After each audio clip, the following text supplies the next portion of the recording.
இந்த வீடியோ எதை பற்றி பேஸ் பண்ணதுன்னா, வாட் இஸ் ஸ்விங் ட்ரேடிங், அது எப்படி ஒர்க் ஆகுது, அதில் என்னென்ன அட்வான்டேஜஸ் டிஸ்அட்வான்டேஜஸ் இருக்குன்றது நிறையா பேர் டவுட்ஸ் கேட்டிருந்தீங்க. ஸோ அதை பற்றின வீடியோ தான் இது.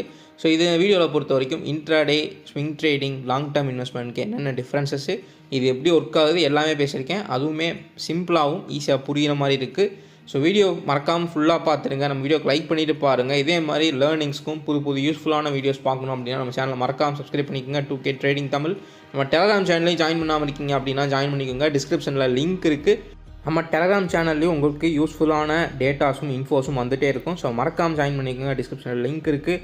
கிளிக் பண்ணிங்கன்னா உங்களுக்கு டெலகிராம்குள்ளே போகும். நீங்கள் ஈஸியாக ஜாயின் பண்ணிக்க முடியும். So hello brothers, I'm 2K tech. இப்போ நம்ம ஸ்விங் ட்ரேடிங்னா என்னன்றதை ஒரு பேசிக்லேருந்து பார்த்துடலாம். ஸோ ஸ்விங் ட்ரேடிங் எப்படி ஒர்க் ஆகுது? ஸோ மார்க்கெட்டில் நீங்கள் ஒரு ஸ்ட்ராங்கான ஸ்டாக்ஸை செலக்ட் பண்ணி அதோடைய ட்ரெண்டை ஃபைண்ட் அவுட் பண்ணி பை பண்ணி ஹோல்ட் பண்ணி செல் பண்ணுறது தான் வந்து ஸ்விங் ட்ரேடிங். இதோடைய ப்ராசஸ் வந்து இதுதான். இப்படி தான் வந்து ஸ்விங் ட்ரேடிங்கிறது ஒர்க் ஆகும். ஸ்விங் ட்ரேடிங் எப்படி வந்து பண்ணுறது? நான் சொல்லி இந்த மாதிரி ஒரு ஸ்டாக்கை நம்ம ஃபைண்ட் அவுட் பண்ணுறோம், அந்த ஸ்டாக்கில் தான் நம்ம இன்வெஸ்ட் பண்ண போகிறோன்றது. அந்த ஸ்டாக்கை ஃபைண்ட் அவுட் பண்ணி அதோடைய சார்ட்டையும் ட்ரெண்டையும் அனலைஸ் பண்ணி எந்த இடத்துல கரெக்டாக என்ட்ரு ஆகணும், எவ்வளோ ஸ்டாப் லாஸ் வைக்கணும், எத்தனை நாள் ஹோல்ட் பண்ணணும், டேஸ் கணக்கில் ஹோல்ட் பண்ணுறீங்க, அதை வீக்ஸ் கணக்கில் ஹோல்ட் பண்ணுறீங்களான்னு பார்த்துட்டு செட் பண்ணிவிட்டு உங்கள் டார்கெட் வந்தோடனே எக்ஸிட் ஆகிறது தான் வந்து ஸ்விங் ட்ரேடிங். ஸோ இந்த ப்ராசஸ் உங்கள் பிளான் கரெக்டாக இருந்துச்சுன்னா இது ப்ராஃபிட்டபுளாக பண்ணக்கூடிய ஒரு விஷயம் தான் ஸ்விங் ட்ரேடிங். இதில் வந்து பொறுத்த வரைக்கும் இதில் லோ ரிஸ்க்கு அதே மாதிரி லோ ரிவார்டுமே இருக்கும். ஸோ இன்ட்ராடேவை பொறுத்த வரைக்கும் உங்களுக்கு நிஃப்டி ஆப்ஷன்ஸில் ஹை ரிஸ்க்கும் ஹை ரிவார்டும் இருக்கும். ஆனால் இதில் வந்து லோ ரிஸ்க் லோ ரிவார்டு இருக்கும். ஸோ அதை வந்து நோட் பண்ணிக்கோங்க. நான் சொல்லி இந்த மாதிரி இந்த பிளான் படி நம்ம போனோம் அப்படின்னா ஸ்விங் ட்ரேடிங்கை நீங்கள் வந்து ஒரு பிளானோட பண்ணிங்கன்னா ப்ராஃபிட்டபுளாக பண்ண முடியும். ஸ்விங் ட்ரேடிங் இப்படி தான் பண்ணணும். ஃபஸ்ட்டு ஒரு ஸ்டாக்கை வந்து செலக்ட் பண்ணணும். அப்புறம் அதோடைய ட்ரெண்டு, சார்ட்டு, எப்போ என்ட்ரு ஆகுறீங்க, எவ்வளோ ஸ்டாப் லாஸ் எல்லாமே செலக்ட் பண்ணிவிட்டு எத்தனை நாள் நீங்கள் ஹோல்ட் பண்ண போகிறீங்க, டேஸ் கணக்கில் ஹோல்ட் பண்ணுறீங்களா இல்லை வீக்ஸ் கணக்கில் ஹோல்ட் பண்ணுறீங்களா, எல்லாத்தையுமே வந்து ஃபைண்ட் அவுட் பண்ணி பிளான் பண்ணிவிட்டு அதுக்கப்புறம் உங்கள் டார்கெட் வந்தோடனே எக்ஸிட் ஆகிறது தான் வந்து ஸ்விங் ட்ரேடிங். இப்போது ஸ்விங் ட்ரேடிங், இன்ட்ராடே, அதுக்கப்புறம் வந்து லாங் டேர்ம் இன்வெஸ்ட்மெண்ட், இதுக்கெலாம் வந்து என்னென்ன டிஃப்ரென்சஸ் இருக்குன்றதை நான் வந்து எடுத்து வச்சுருக்கேன். அதை நம்ம பார்த்துருவோம்.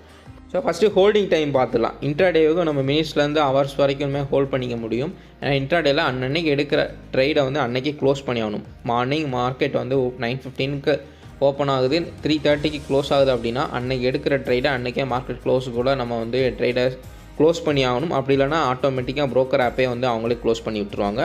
இன்கேஸ் நீங்கள் ப்ராஃபிட்டில் இருந்தாலும் சரி லாஸில் இருந்தாலும் சரி அவங்க வந்து க்ளோஸ் பண்ணிடுவாங்க. ஸோ அன்றைக்கி அந்த மார்க்கெட் க்ளோஸ் ஆகிறதுக்குள்ளே நம்ம ஒரு ஆர்டர் எடுத்து அதை வந்து எக்ஸிட் ஆகிறது தான் வந்து இன்ட்ராடே. ஸ்விங் ட்ரேடிங்கை பொறுத்த வரைக்கும் நீங்கள் டேஸ் கணக்கிலும் வீக்ஸ் கணக்கும் ஹோல்ட் பண்ணிக்க முடியும். ஹோல்ட் பண்ணிவிட்டு உங்கள் டார்கெட் வந்தோடனே நீங்கள் எக்ஸிட் பண்ணிக்க முடியும்.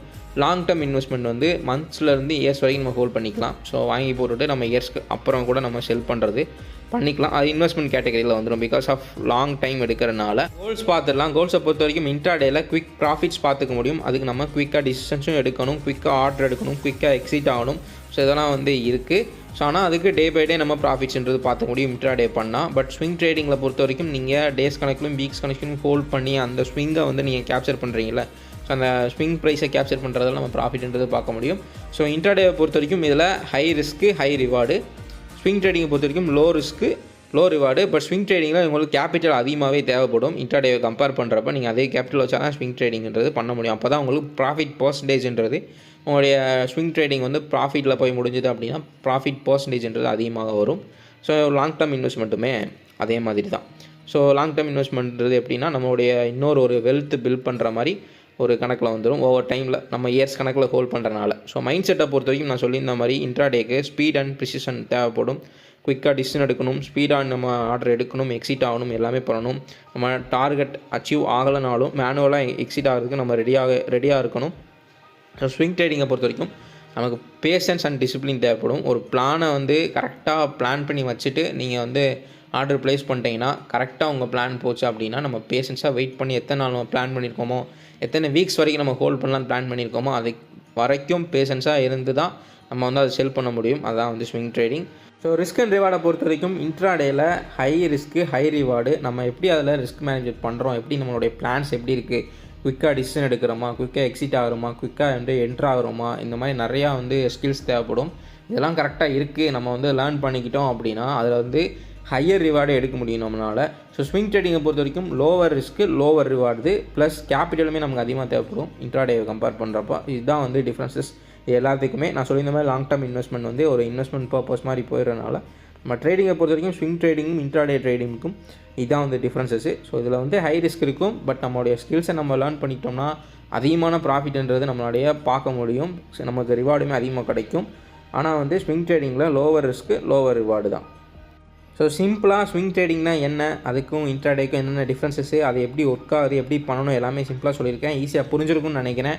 எனி டவுட்னாலும் கமெண்ட்டில் கேளுங்க. டெலிகிராமில் மறக்காமல் ஜாயின் பண்ணிக்கோங்க நம்ம சேனலில். எனக்கு மெசேஜ் பண்ணக்கூடிய ஐடி நான் கொடுத்துருக்கேன். அதில் நீங்கள் எனி டவுட்னாலும் மெசேஜ் பண்ணிக்கலாம். அலைஸ் ப்ளூ ஆப்பை நீங்கள் இன்னும் ரிஜிஸ்டர் பண்ணாமல் இருந்தீங்கன்னா அதுக்கான லிங்க்குமே கீழே இருக்குது. கிளிக் பண்ணி ரிஜிஸ்ட்ரேஷன் பண்ணிக்கோங்க. ஸோ அவங்களே வந்து நம்ம யூசர்ஸ்க்கு ஹெல்ப் பண்ணுவாங்க. எப்படி ரிஜிஸ்ட்ரேஷன் கம்ப்ளீட் பண்ணுறது எல்லாமே அவங்களே பண்ணி கொடுத்துருவாங்க. நம்ம நெக்ஸ்ட் வீடியோவில் பார்க்கலாம். I will be back on another useful video. Until then, keep learning and earning.